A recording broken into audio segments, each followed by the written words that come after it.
ರೆಂಬಿ ಕೊಂಬೆಯ ಮ್ಯಾಲ ಗೂಡು ಕಟ್ಟಿದವರೆಕ್ಕಿ ಬಲಿತ ಹಕ್ಕಿ, ಗೂಡಿನ್ಯಾಗ ಮಲಗ್ಯಾವ ಮರಿ ಹಕ್ಕಿ.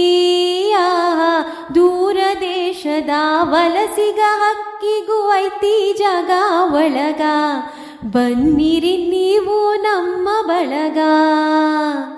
ಹಳೆಯ ಬಾವಿಯ ತಳದ ನೀರಿನ್ಯಾಗ ಹಸಿರ ಚಿಗುರುತ್ತಾವ, ಬೇರಿನ ಮೊಳಕೆ ಒಡೆಯುತ್ತಾವ.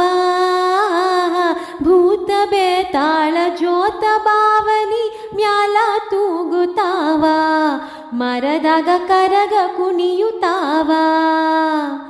ಮರದ ಎಲಿ ನೆರಳು ಮನೆಯ ಗ್ವಾಡಿ ಮ್ಯಾಲ ಆಡತಾವ ಆಟ, ಮೂಡ್ಯವ ತೊಗಲ ಬೊಂಬಿಯಾಟ. ಕರುಳ ಬಳ್ಳಿಯ ಕತಿಯ ಹೇಳುತ್ತಾವ ನೋಡ್ರಿ ಶಾಂತ ಚಿತ್ತ, ನಾವು ನೀವು ಅದರ ಭಾಗ ಮಾತ್ರ.